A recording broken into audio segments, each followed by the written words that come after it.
You've probably heard of Pandora before, I imagine. Lies. Or in the parlance of today's times, fake news. Pandora, let's say a long time ago, in a galaxy far away, and I mean the late Neolithic period and the Grecian peninsula, so ancient Greece, Pandora was a young goddess, and she lived with her mother, who was a pretty good mom, all things considered. But actually, Pandora's mother was the Great Mother for the Greek people, the creator of the universe and all the creatures and everything that is. The Great Mother nurtured and took care of.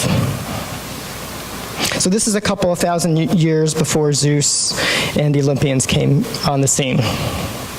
So because her mom was the Great Mother, she was pretty busy, and she worked outside of the house most days, which basically gave Pandora a certain level of freedom to play as much as she wanted, to investigate all the creatures under the rocks, climb all the trees, and take home as many stray cats as she wanted, because her house was everyone's house.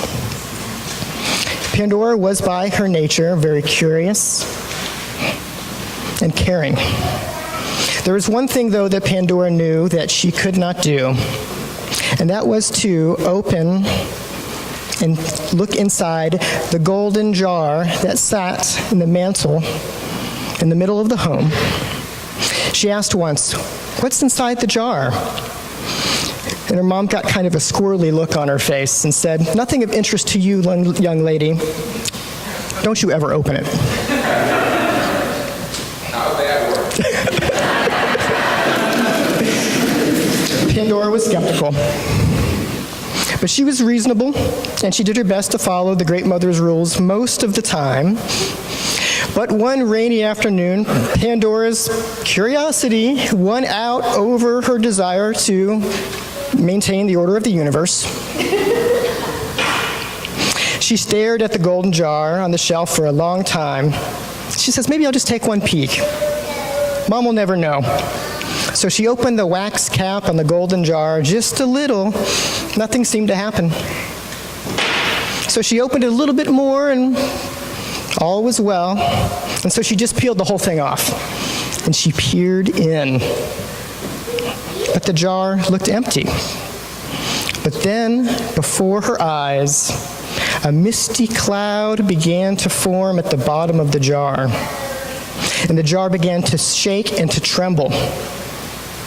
Pandora's eyes got wide, and suddenly she saw this mist pouring out of the jar, and with it came a cloud of misery, plagues, suffering, pestilence, and basically all of the really horrible things that there are came out of the jar into the air,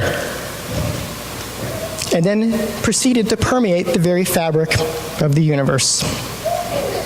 Oops. Oops is right, young lady. The Great Mother was suddenly right beside her, and she looked pretty angry. "What have you done? You've let all the bad, miserable stuff that I've locked away from all of this creation to keep you safe from harm." Pandora's first urge was to burst into tears, but she composed herself and gave her mother the world's first eye roll of mythic proportions.